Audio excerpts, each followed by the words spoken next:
Okay, well, I'm Tom Barrett, and it's February 26th, 2013, and we're in the parlor at Mackin House, and I'm talking to Bob Edward. And Bob, thanks for coming along. I understand you moved to Coquitlam in 1933. And your family was homesteading. Could you tell us a little bit about that, please? Yeah, I was born in Quesnel, and I guess the day after I was born, they had a mine accident there, and my mom got kind of switched out of the hospital quickly, and mom and dad were prospecting up there, and so they left and started heading for Port Coquitlam to a land that my grandfather had homesteaded for them. The McCourt family homesteaded 80 acres, and then there was some land in between, and then another 80 acres he homesteaded for my dad and mom. And it took us 7 days to get from Quesnel down to Vancouver through cars breaking down and stuff like that. And this is only what I'm told, so I was only 7 days old when we arrived here. So, and we lived in a tent on the homestead for about 2.5, 3 years. I don't know, but it's what they said. And my dad hand split all the boards and the 2x4s and roofing and all the rest. Structural stuff was all peeled for poles, and so it took him about 3 years to do it while he was working and doing all this sort of stuff and keeping the family. And my brother was at that time about 3 years old. He was 3 years older than I was. So, and we just moved into the house and I lived there for 23 years. And I had a brother, an older brother, 3 years older, and then a next sister was 3 years younger, and then another third sister was 3 years younger than her. So it was all 3 years apart.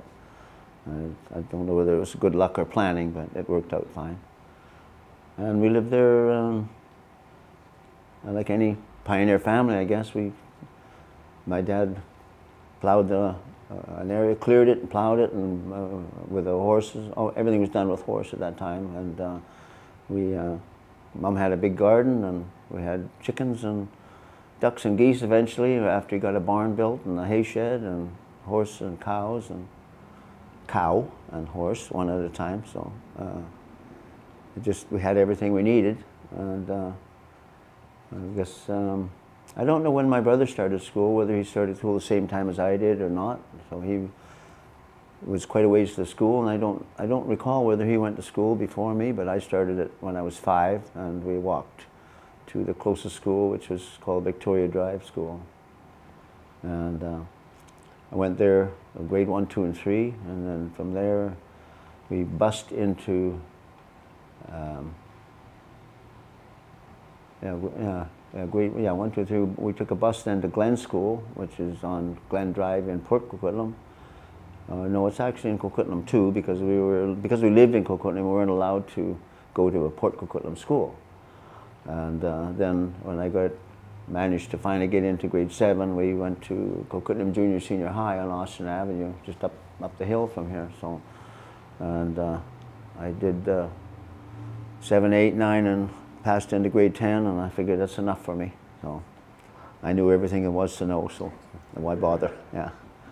And so it just, I went to work then, and I went to work logging, cutting shakes with my uncles, and did that for many years, and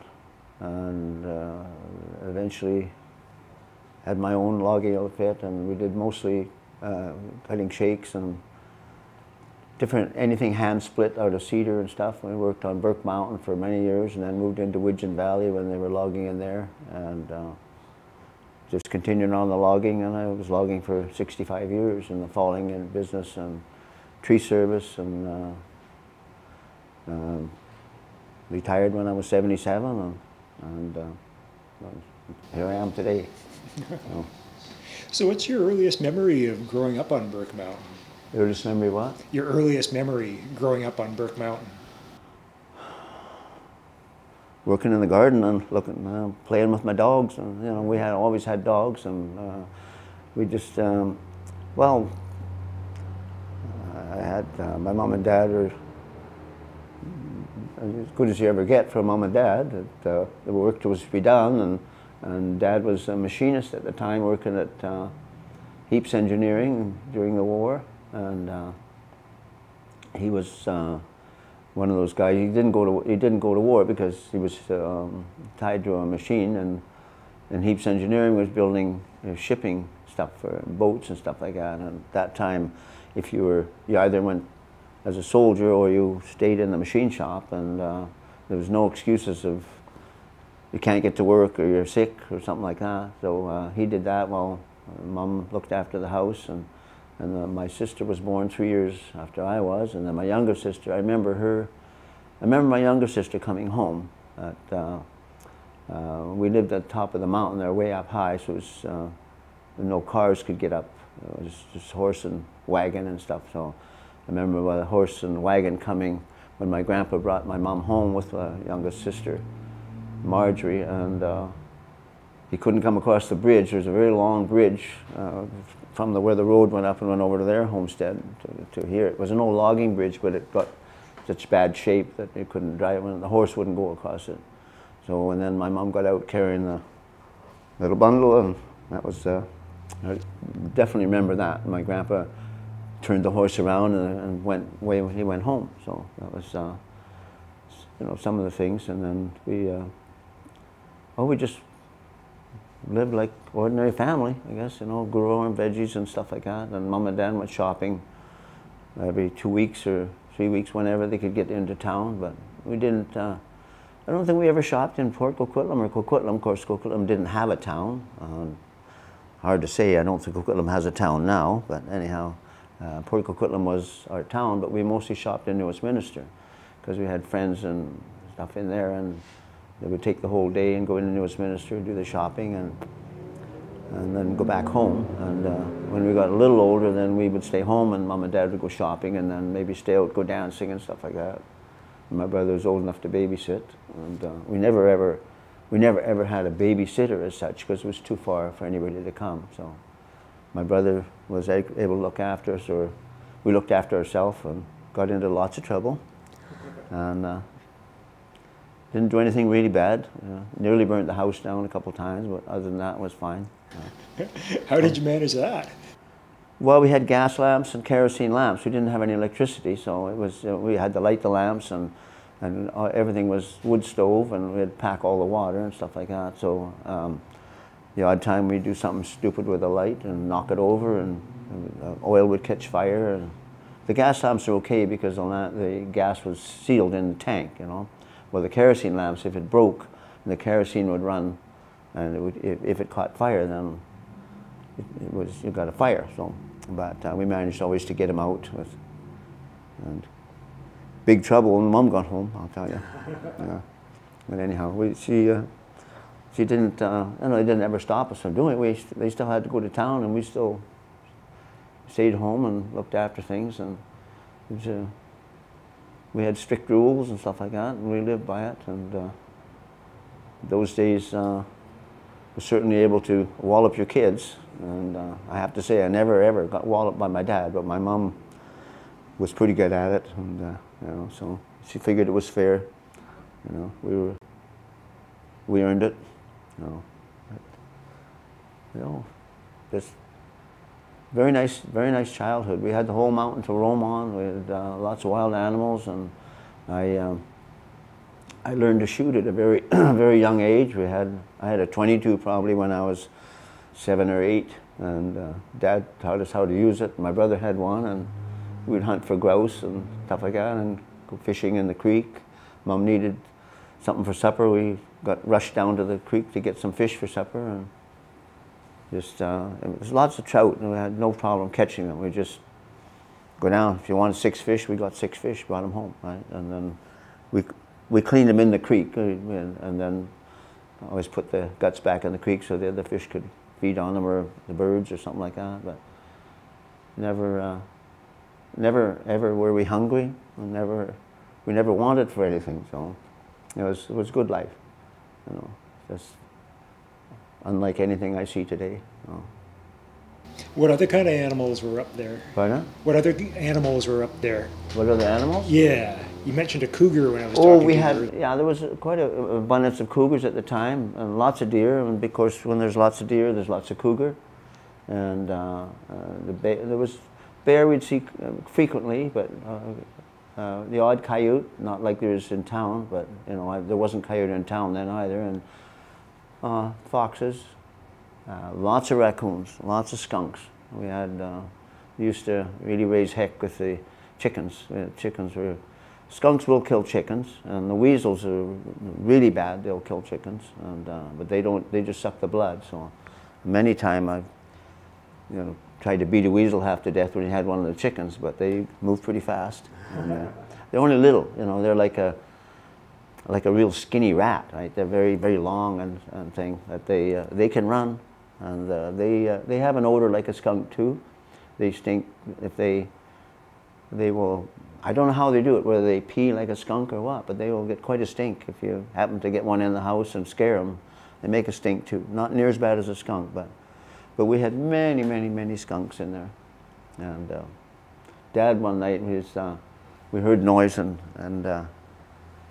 what the heck's going on, right? And he's talking and talking, and Mom wasn't home, but Dad was there, and he's down on the floor with a piece of wound up newspaper, and he's got it lit, and he's got a skunk, and he's backing the skunk out the door like this with a flame at his nose, and the skunk's backing up and backing up and backing up, and backed him out the door and then closed the door and said, "Oh, you kids get back into bed."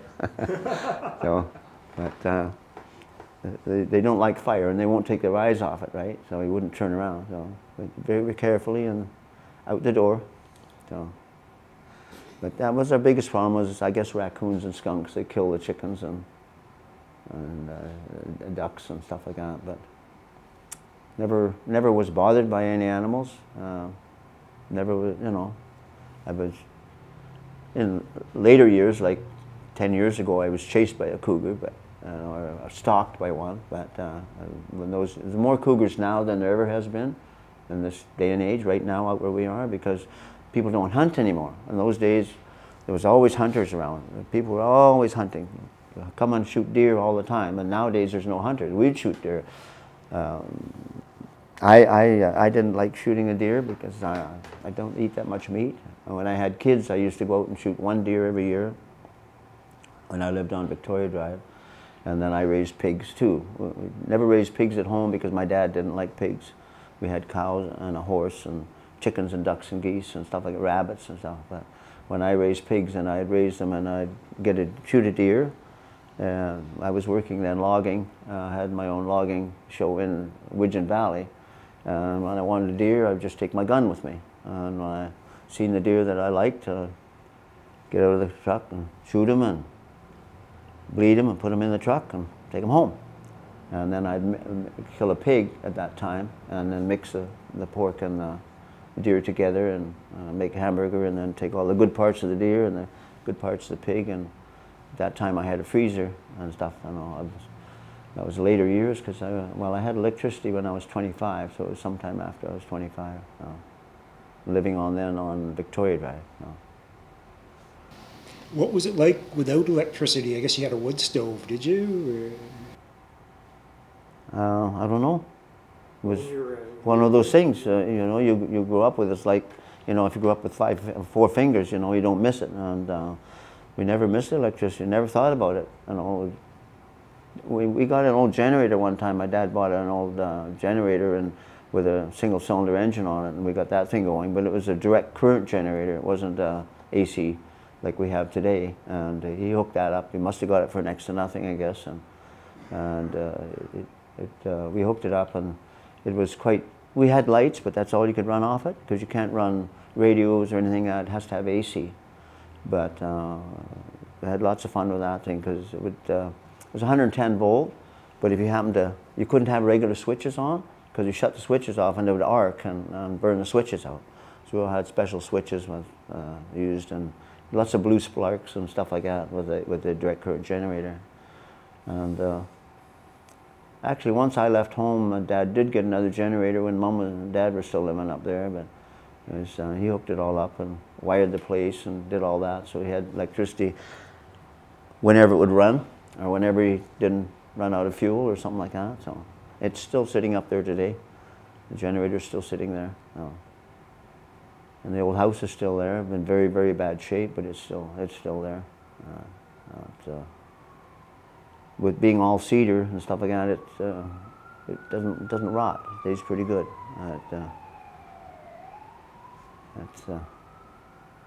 My grandfather, they built a big homestead over there too. They had a big house, 2-story house, and a barn and a big hay shed and all kinds of, because they had, was my grandfather, my grandmother, and then three grown-up boys, so they did a lot more stuff, and my dad was just little kids, so, but they, that house is burned down and gone now. Somebody went up later when nobody's living in it, of course burned it down, which they did all the homestead houses around there, but nobody lives in, they all got burnt down, every one of them. Yeah. And down on the river, not that many years ago, and the Hagers, not Hagers, the Nyströms, they had a home down there right on the river, and then Harry Hansen, there was 3 houses down there. It used to be summer homes for the Nyströms lived there full time, and one weekend, I guess, somebody went down and burned them all down. There was nobody there, they burned all the houses down. Yeah. We never found out who it was. And so it's just the land there. And that was all homesteaded too. The Nyströms homesteaded there. And right on the river. Yeah, it's a shame. People go in and they don't, they just, all the old houses, they just burn them down, light them on fire, and laugh and walk away, you know. It's a shame. There's one old house still down where I live that was, I don't know who built it, but the people by the name of Furness lived there, and it's still there today. And if you want to go and see something, you just go and see that house. It was built maybe in the 20s, I don't know. And you look under the moss and there's a house there, and it's still standing. Yeah.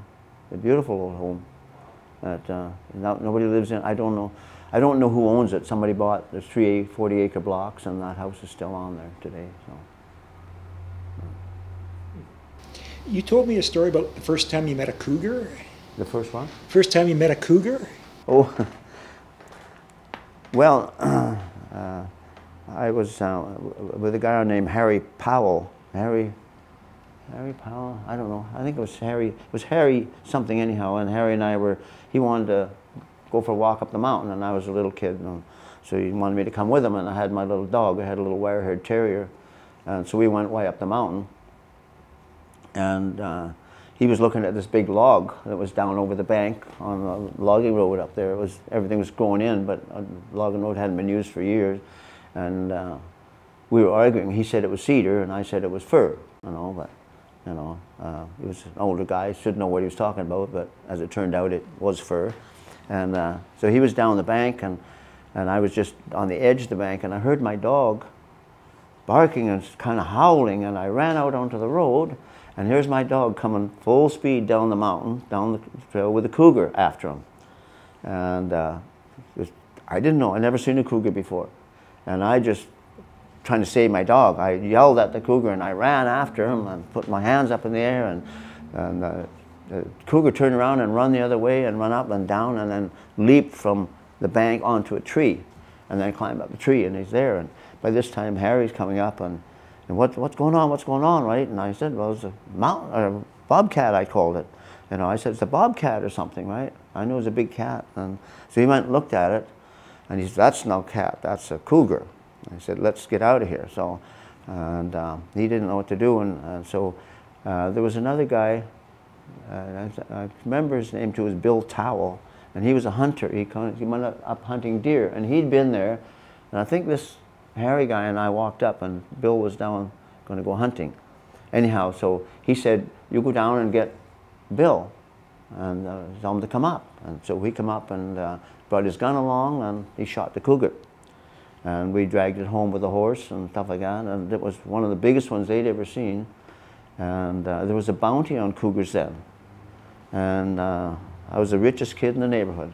I got $15 bounty on that cougar, and I got it. And of course, I had to loan it to Mom and Dad because they needed the money, but you know, that's okay. At that time, I was very rich. So that was my first encounter with a cougar. And I see a number of them over the years, different places, different things. And where I live now in Widgeon, Widgeon Valley there. I see them not regular, but periodically. I had one, we lost a dog to one. I raised Boston Terriers, and I have that's my family now, Boston Terriers, and I live alone down there with my 3 Bostons. And before, when my wife was still there, we had dogs, and they took after a cougar one day, and up in the bush just kept going, and we had 3 dogs went up there and only 2 come back. So the cougar got one, and we managed to find parts of her, but that was it. And so it's supper time, I guess. Yeah. And little dogs shouldn't chase big cougars. Yeah. Yeah. But yeah, that's the only. Oh, I had one when I come home one night, and there's a cougar had been. I had a tenant in a small cottage there, and their cat got killed, and they said it was the raccoon that killed it, and I didn't think it was, because raccoons don't do that. And then one night I come home, and then I seen this animal as I drove in, just in the headlights a little bit, and I stopped, and I thought it was a raccoon, and I don't know what I was going to do, but anyhow, I was going to go after him. And then I went down, and I realized it's not a raccoon, it's a cougar. And so I picked up some rocks and started throwing at him, and he didn't bother them rocks at all. He just kept creeping towards me like this, and got a little hairy, so I jumped back in my truck and went home, and I went looking for him after with the gun, but I was hoping I didn't find him. I never shot one. The only one I ever seen shot was the one that Bill Towell shot. So, and he kept the skin. That was the deal. He kept the skin. I got the bounty. Yeah, so it was fair with me. How old were you the first time you fell a tree? Oh, my dad had us falling trees for firewood when I was probably 7 or 8 years old, and he showed us how to use the axe. And it was alder trees, so they're quite soft, and we'd fall them and pull them out with the horse. And if we have small enough trees, we could pull the whole tree out with the horse and take the limbs off it. And then when we got out there, Dad had a buzzsaw he set up, and I mean, no chainsaws or anything then, but he had a buzzsaw that it was just a mandrel with a pulley on one end and a round blade on the other, and was on a big heavy, like a sleigh. We'd pull the sleigh where they were, and then we had an old car then. I think it was a 28 Chrysler, but I'm not sure. We had so many old ones, but I think it was a 28 Chrysler, and we had nothing on the back of it. We made a truck out of it, but the box was just narrow, so the wheel stuck out the side, and then we'd drive it up to the sleigh with the saw on it, and we'd take the jack and jack the back wheel up against the pulley, and then we'd put the car in gear, and the tire would go this way, and it would go real fast because the pulley was only this big around, and the tire was big, so it would go like crazy. And then he had like a carriage he built, and we'd cut these logs that we'd bring in, and then saw them on the saw, and then actually we made a living like that for quite a while. He was selling firewood to a bakery in Port Coquitlam, and we were selling when he first started getting West Vancouver, when the British properties went in. We actually sold some over there. We got big money for it over there. So it was a long way to truck it, but and then we made a living with our firewood for a bit, and then yeah, one of the biggest shocks was one day I come home, and we had that saw. That was our, we're making money with it. And I guess my dad didn't pay some bills or something. I don't know what happened. And the sheriff had come up and put a lien on this saw. And we thought it was the end of the world, And we couldn't believe it, the big notice on there. And my brother and I were reading it, and we figured, what's going to happen? We can't have the saw. And of course, my dad come home, took one look at that, and tore it up and stomped it in the mud, and we went on cutting wood. So it's, yeah, he didn't think there was much they could do about it. So anyhow, but to us it was a big fear, right? A very big fear. Actually, I still have the clippings at home. One time when we were trying to build a road up, we had a road that went up the mountain that my dad put in many, many years ago, which went. We just took it off Quarry Road and went up the mountain.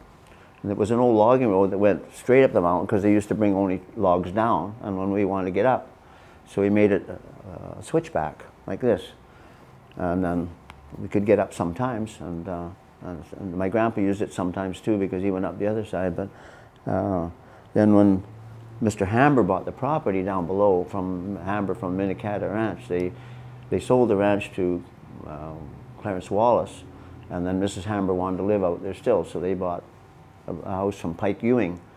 No, Ivor Lindbergh owned it then. Ivor bought it off Pike, and then Mr. Hamber bought that. And then Mr. Hamber, in his generosity, shut our road off, so we had no way to get home.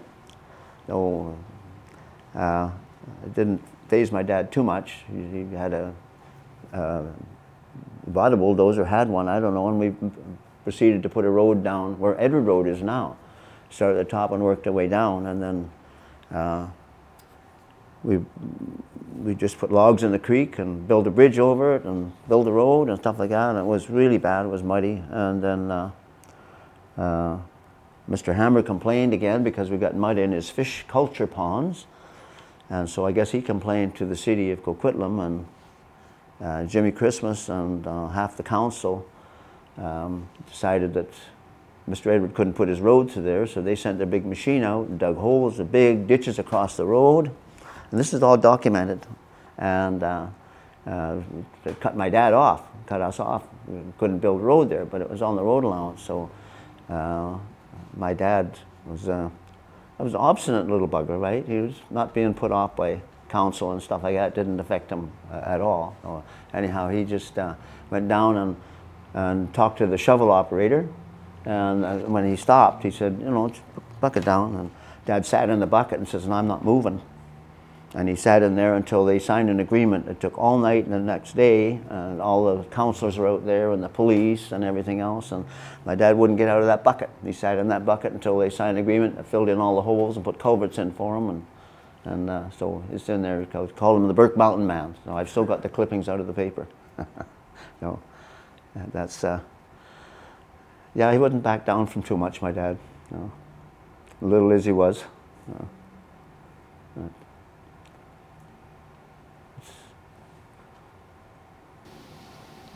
So you told me a story about your dad cutting a trail for you to get to school? Yeah, I started school when I was about 5 because if you turned 6 before the end of the year, something like that, you could go to school at 5. I was only 5. We started in September, and my birthday's in September, so. And then when we walked to school, we went to Victoria Drive School, but it was 3 miles because we had to walk down the hill to Quarry Road and Cedar Drive and up the hill, and then it was a long walk, and my brother and I, and it took us quite a while, you know, to walk 3 miles. We were little kids, but we did there and back. And my dad figured that was kind of silly because we had the house here and the school was over here, and the roads went. Look, so he cut a trail right through the bush over to Pollard Road, and went Pollard Road to the school. And it cut off probably a mile and a half, or something like that. And he just cut a road through the bush, and a trail, just a trail for us kids, and put some logs across the creek so we could walk on them, and that's the way we went to school. It saved us a lot of time. And of course, you know, we went through everybody's property then, but nobody cared, right? You know, if everybody, they just, you know, no big deal. Edwards have to get to school, he went to school, right? And I know we went through Pollard's property and the Crouch property, and I guess Boychuk's, yeah. Well, you know, there was families that homesteaded there too, right? Pollard's homesteaded there, Boychuk's homesteaded there, Crouch homesteaded there, and we just went right through all their properties. So,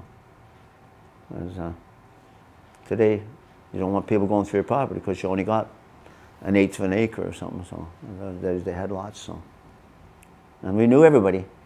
Yeah. And that was the problem. We knew everybody and everybody knew us, so we didn't have to have telephones to find out if you did something bad.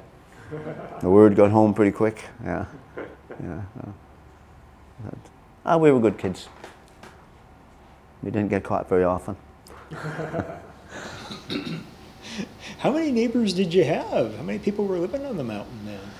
Well, my dad had 80 acres he homesteaded first, and then somehow he acquired another 80 acres. So we ended up with 120 acres. And then, I don't know, through various fantastic deals he made, he ended up losing it all. Yeah, the government owned it or something like that. But he stayed there as a squatter until he was, well, he moved off when he was 97 and moved off the hill because he didn't know electricity, nothing, and he was getting up in the years, and he lived with my sister for 6 years, and she was just about 104 when he died. Yeah, I think everybody homesteaded. There were half a section, I believe, is 80 acres. A section 160, I think. I'm not sure, but they got 80-acre blocks, and which was plenty of land. But you had to. There was no cost to get it. I don't think. Maybe there's a filing fee or something. I don't know that. But then you had to clear 10 acres before so many years, or build structures or something like that, and they would come and check. And if you didn't do that, then you had to buy the land. And my dad didn't do that because he was busy logging and working machinery. He wasn't a farmer. You know, he was a logger, an engineer, everything but a farmer. And so we ended up having to pay eventually $12 an acre. Whether he paid it or not, I don't think he ever paid it. But anyhow, it's somehow they got around it. And you know, there's some deal they did with a bridge for the city too. I don't remember that, but I think that was taxes. There was a bridge. There's a bridge on Victoria Drive now, where Victoria Drive joins in a quarry. It's now a concrete bridge, but years ago there was no bridge there, and they wanted to put a road through from Pollard Road down to Victoria Drive, the city, and so my dad and Frank Burdett got some sort of a contract with the city, and if they built that bridge, they didn't have to pay any taxes for so many years. You know, it was a nice break for them, and they just dragged the big cedars down off the mountain and built a bridge there. I remember them building it, but I don't know exactly what the deal was, but I know it was something to do with they didn't have to pay taxes for so many years. So, but when I bought my first land on Victoria Drive, I didn't want to live up the mountain. I had enough mountain. I wanted to be down closer where maybe get electricity and stuff someday. And so I found 5 acres down there. I went to the city to buy it, and somebody else was bidding on it. They wanted to buy it, but there was a bidding on it. So I'd never bid on anything before in my life, and I was probably 22 or something then. And so I thought, well, what's somebody going to bid on a property like that? So I thought, well, 5 acres, they'll probably bid $1,000, you know. So I figured I'm going to fool them. I bid $1,050, and so I did get the property for $1,050 for 5 acres. And then I found out that they only bid $750, and I was right upset. Dropped $300. You know, I sure could have used that, I'll tell you. But so I bought that, and no electricity, nothing, and cleared that land and bought a house off my uncle that he built for his father-in-law. His father-in-law didn't need it all of a sudden, so I bought that little shack for $700, what he paid for the material, and had it trucked up there and put it on there and added on to it 5 times and lived on that until, when I got 85, I don't know, 87, I think. I bought the land where I live now down in Widgeon Valley, and sold that. Bought it for $1,050 and sold it for $325,000. So it was good. If you figure it out per year, it works out pretty good. But I built a house on it, and my second wife and I, we added on to it so many times, and it was like it was a fantastic place, and it was just like a park in there. And the people who have it now just let it go to pot, and of course now it'll be taken up in this fantastic development they're doing, eating up Burke Mountain, and so it'll disappear into that mess, and all my ponds and stuff I put in there. And so I moved down to where I am now in Widgeon Valley, and I bought 16 acres there, and then a week later I bought 10 more acres on the other side, and then a year later I bought 23 acres on the other side. So I'm trying to buy up the whole valley to retain it, and so since then I'm gradually selling it or donating it to GVRD and Ducks Unlimited to maintain it. I will never sell it to an individual. It'll only be sold or donated to Ducks Unlimited. Actually, it was a piece in the paper not too long ago about on December 28th. Did you read that? No, it was in there. About what I'm doing there, and so because I'm in the park. I bought the land there and they built a park around me. And so Burke Pinecone Park came in after I was there, and so did the Widgeon Marsh Park Reserve. And so that's, as on my land goes, it only goes to them. So it'll never be a private residence in there. And so it's what I'm trying to do just to keep it. I don't want it to be developed in any way. And if you see what's happening in Coast Meridian now, and I hate to say bad things about it, but it's a mess. And everybody that lived out here is just sick over it. But what can you do? It's called progress. So I think. Yeah. When did the development start around there? Pardon? When did the development start around there? I don't know when. Now it's probably 10 years, 12 years ago now. I don't really know when development started. And they started first, it's just going like crazy. They're clearing that land so fast that it's unbelievable how they're clearing it. But I guess, you know, when I started, when I was logging and doing that and my own business, well, I did Westwood Plateau. We did the same thing there, you know, and people complained about it, and we did College Park and Ranch Park, and you know, and that's why I made my living, you know, clearing land and making roads and, you know, logging so these things could be built. And it just scares me as I'm getting old now. They're catching up to me. You know, and you know, you look back and think, well, I did that same thing, and all the people were complaining when they were clearing their land, right? You know, as I mean, years ago. When we were kids, my dad, we used a lot of dynamite. I started using dynamite when I was probably 10 years old, and it was a different product than it is now. It was handled in a different way anyhow, but there used to be a powder magazine, probably where Como Lake Road is now, up past the lake. The Como Lake used to be used for water for Fraser Mills at one time, but the pipeline down from there, which we found one time when they were clearing a lot up there. But anyhow, the powder magazine was up there, and when my brother could drive, my dad needed some dynamite. He'd say, you know, go up and buy some dynamite. You need, you know, give us 5 cases of dynamite. So we'd go up there, 2 little kids, teenagers, you know, get 5 cases of dynamite and a bunch of caps, and the guy warned us, you know, don't keep the caps with the dynamite. Make sure you put the caps outside on the running board or something, you know, and then the dynamite inside. But then you could buy it like going down to buy potatoes or bread. It was no different, right? You didn't have to sign for it. You wanted 10 cases or 5 cases, you just went and got it. And so because we had to blast rocks and roads and stuff like that, and so I learned to blast when I was very young, maybe 10, 12 years old. Dad was showing us how to do it and how to stay alive, and only I had one little accident with it, but other than that, no. It was a great time saver. Stuff you could do with dynamite, just unbelievable. You know, they're still doing it today. And you see on how they're blasting bridges and buildings down, and it's a wonderful product that developed.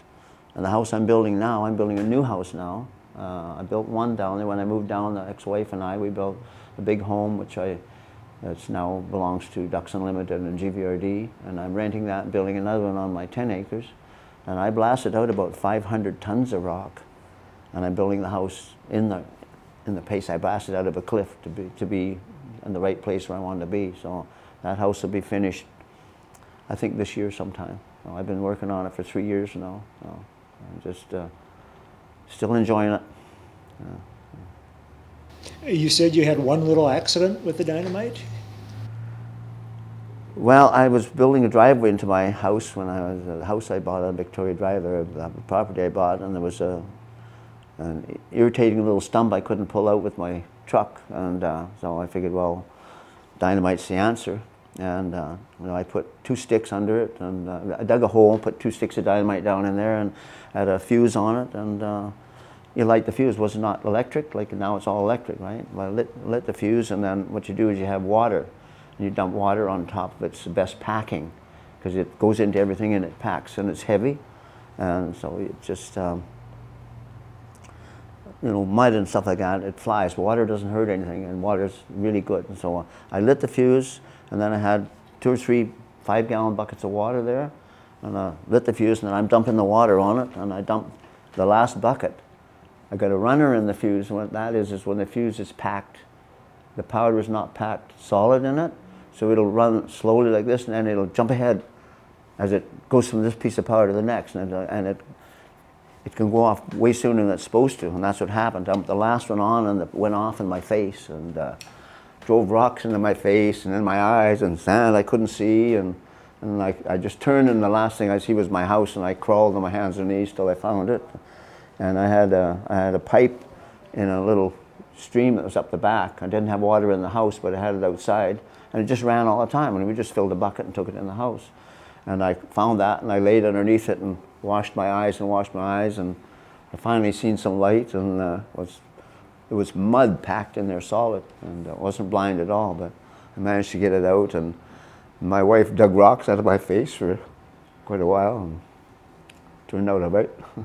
Scary. Did you get rid of the stump though? So I was more careful after that. But did you get rid of the stump? Oh yeah, we got rid of the stump. Yeah. yeah, it went too. It worked good, you know, but just I was in the wrong place, so. Yeah, but yeah, it's great stuff. But it can be. Now they treat it like, you know, you couldn't buy a stick of dynamite to save your soul now unless you got a blasting permit and all that sort of stuff. Which is okay because people are a little different nowadays too. Yeah. You mentioned some of the older fellows who lived on Burke Mountain by themselves. You used to visit them? Yeah, well, they didn't live on Burke Mountain as such. They lived on the base, but they lived around the Beauville Slough and on the dikes and along the bottom and out by McIntyre Creek and that. There was a lot of older gentlemen, and I use the term gentlemen because they were real gentlemen. One guy I know was he ran away from the army somehow. He was a deserter or something, I don't know anyhow, and we didn't know much about him. He was called Handlebar Hank, and he lived in a little cabin right in the middle of a forest, and he was quite a character. But we would go down and visit him, and our big aim was to sneak up on Hank. We would be so quiet no matter what. We'd be sure we had him. We'd be looking in the one window he had, and we'd be looking in the window quietly, and he'd say, "What do you boys want?" And he was behind us already. Yeah, it was pretty scary, but we could not sneak up on that man. No matter what we did, we could not sneak up on him. We just, but there was Hank, and there was Ted Kay, and he worked on Monroe Lake, which is the lake that supplied water for the Gillies Quarry, which is on the base of Burke Mountain on the Pitt River. And Ted Kay was an old sailor off the sailing ships, and that was one of his jobs. He looked after the lake up there, and he was just lived by himself. And they would teach us so much. And Ab Jenner, he lived on the dike, and he was a trapper, and he made his living off trapping muskrats and beavers and stuff like that. And Hugo was another guy, lived down there, didn't seem to do anything. He just was there all the time. Bill West, he lived alone. He was kind of a jack of all trades. He worked for the Hambers, and he worked for Wallachs, who had a grape farm. And of course, the Hambers had the Minnacata, and Bill West was a gardener for them. And I worked for the Hambers for quite a while as a garden boy and patroller to keep the hunters off his land and stuff like that. And there was many of the Ted Rusterhall. He was a farmer, and they all lived alone, but they were such great guys. The boys we'd all go there, and they'd show us how to trap, show us how to fish, and all these things. And they were just part of the landscape, you know. And Mom and Dad knew they knew who they were, and that, and never was a problem with them. And the same when during the war, during the war when or after the 30s, there was so many hobos around. They lived on the Coquitlam River, and they would travel on the freight trains. And I went to Glen School, and we'd walk down the river. And we'd go from Glen School through the bush and down the river because we had to catch the bus down in Port Coquitlam. And there was dozens of men living on the river under tarps and stuff like that. And we'd trade them different things, and they would catch fish if it's a fall time, catch fish out of the river to eat, and they were just hobos down on their luck looking for jobs and stuff like that. It was quite a thing. Never were we ever bothered by them, or all they were just friendly guys trying to find something to eat, and it was quite a. They were just part of the landscape, and nobody chased them away or anything. And I heard people. My grandmother they used to come around looking for something to eat for doing work, you know. So she lived down that area, but when they moved down from the mountains, so. But yeah, it was the old guys. Call them old guys. Now I'm an old guy, so you know, and I live alone down by the river. No, it's yeah. I guess it's just a cycle, eh? And not many old guys can live down by the river anymore. They mostly live in town or condos or old age homes. So I'm going to stay by the river as long as I can.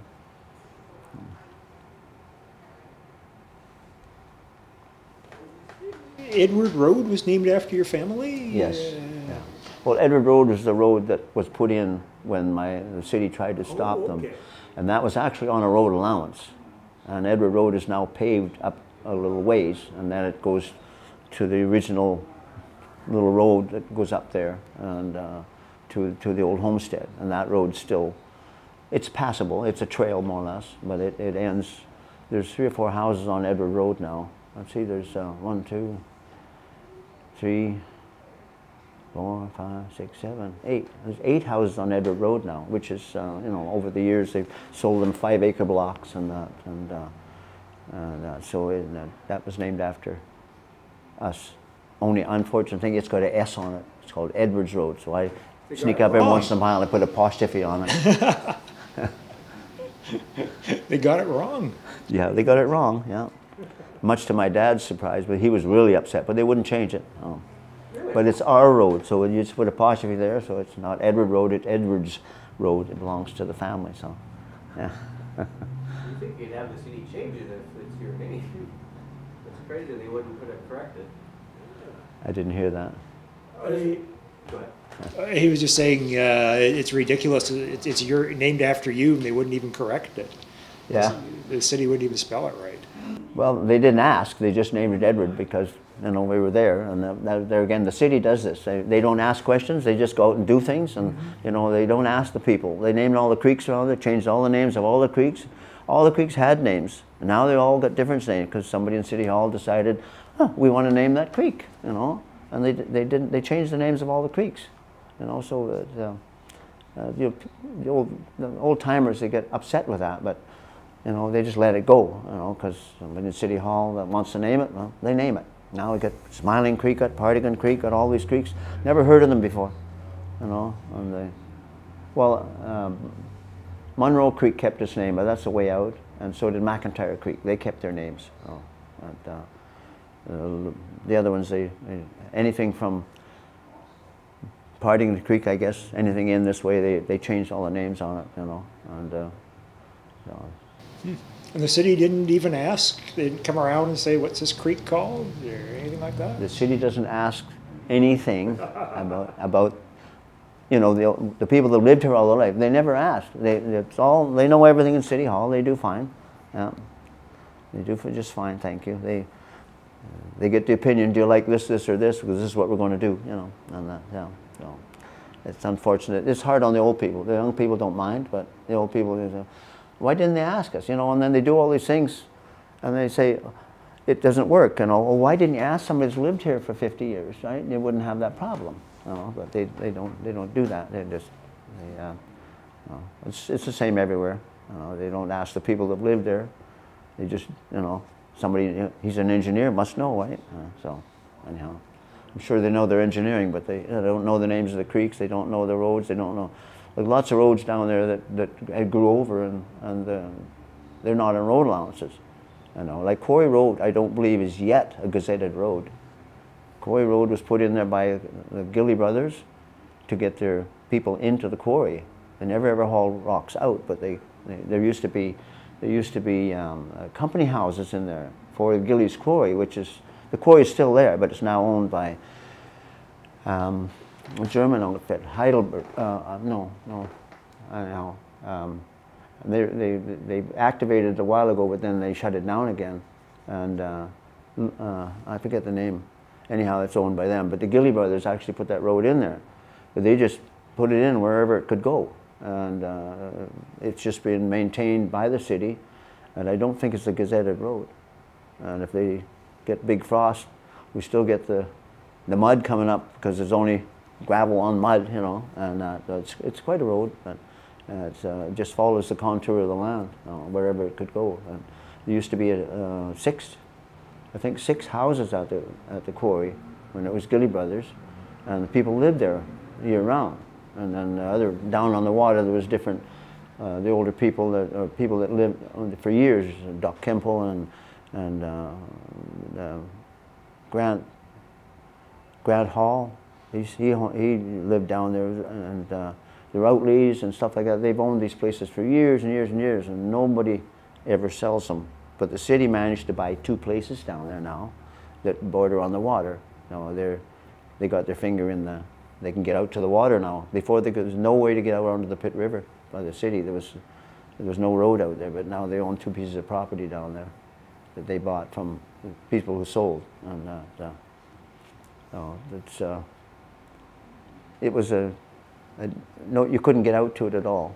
The quarry, the Gilly Brothers put the road out there. It was by boat, and the people that lived out there, then they used that quarry road, and then to get out to the summer homes there, they had a road they put through the forest there, and we called it Little Burma Road after. It was really, I mean, you couldn't get a car over it. It was just over the logs and stuff like that. But then since then, of course, when Widgeon Creek logging was was started in Widgeon Valley.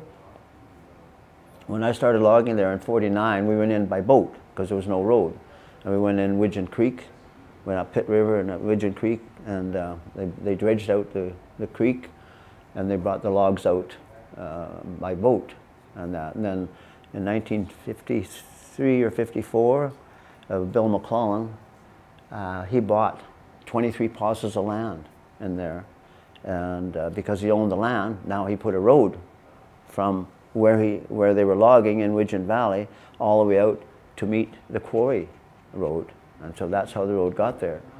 The main road was put in by Gilly Brothers so far, and then Bill McClellan, called them Widgeon Creek Logging. He used to own Coquitlam Timber, but they didn't call that Coquitlam Timber. It was Widgeon Creek Logging, and they put the road out to meet there, and that's where I live now. I live on the road that was put in by the logging company, and they put that in '53 and '54. It took a couple of years to put it out there, and now it's a park. And McClellan bought 23 parcels there, and then now GVRD has bought all those, except I own one and my son owns one left. That's all. The rest is all owned by GVRD or Ducks Unlimited or both. So it's now park, and that's going to stay park. As Widgeon Marsh is a protected marsh, a very beautiful place, and it should never have road access to it. It should be kept the way it is with the gate on there, because as soon as they put road access, then it disappears like Burke Mountain. You mentioned people having summer places out there. Were there many people who had summer houses in that neighborhood? Did what? You mentioned people having summer houses in that area? Well, they were summer houses, yeah, at that time, because there was no way to get there. And except Doc Kemple, he lived up there, but he seemed to live full time, but he went by boat. But you could only go by boat. And now, of course, there's road access. And then when the Widgeon Creek Logging had a logging camp in there when they went by water, but when they put the road through, then they closed the camp down, and they went in and out every day. And then they had a huge shop in there that was a beautiful shop that was used for repairing the trucks. And of course, it's park, and then the people used to go in by canoe, and they could sleep in that big, huge shop, right? A big open front. You could put, I think, 3 logging trucks inside of it to work on them. And then, some ambitious fellow burned it down, like they do everything else. So now it's no shop. The big cement pad is still there, but that's all. But it was really nice, you could go in there and camp in there and stuff like that. It was fantastic. The road now is closed off to the public, And if you go in there by now, which is a beautiful place to go, you go by boat. You go by boat. Usually what people do now, they go to Grant Narrows and Pitt Meadows, and then canoe up the river, and then you can walk from there up to the falls or up to Widgeon Lake, which is a nice hike, is 11 kilometers. At beautiful lake, and so the whole thing is parked now. That happened after I bought there. You know, I was very fortunate. And there you buy some property, and then they build a park all the way around you. And so. Okay, is there anything else? We've just got a couple more minutes to go. Is there anything else you wanted to talk about before we run out of time here? Well, not really, I guess. Just, you know, life is good. I'm enjoying where I live out there, and I like to keep it as a park, and encourage the city and everybody else to keep the gate on there, to keep the people out and keep it as a green area, because Widgeon Marsh is known worldwide as, you know, it's a freshwater tidal marsh. They just don't happen anywhere. Like Pitt Lake is the largest freshwater tidal lake in the world. Some people say, oh no, second largest, but nobody's been able to tell me who the first largest one is, so I don't know.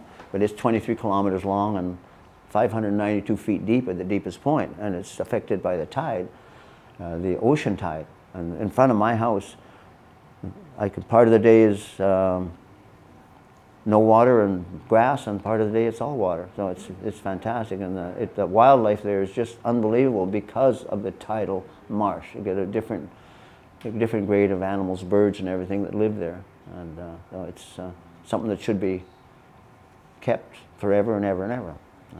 I'm trying to do my share now, doing that too. So. Can I ask, there's only a couple of minutes left, but I understand there were attempts to make a sort of a ski resort up on top of, was it Burke Mountain at some point? That was on top of Burke Mountain, and that was at Munro Lake area.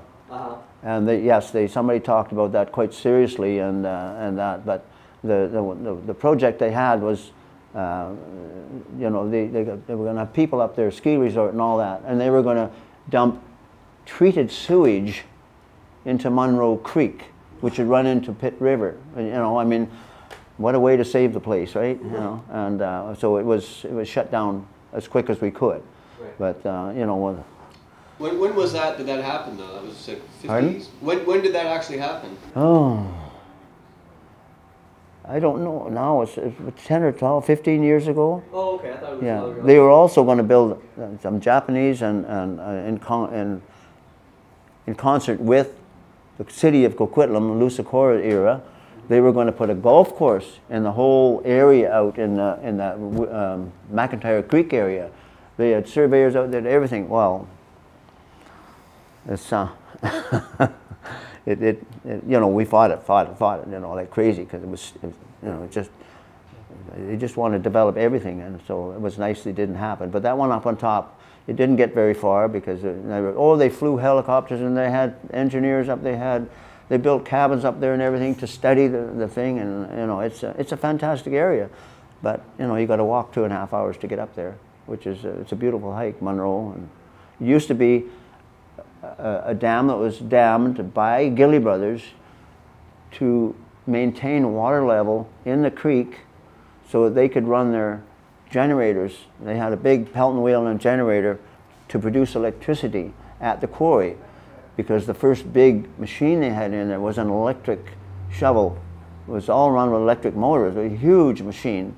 They have them big today, they're all hydraulic. This is all electric.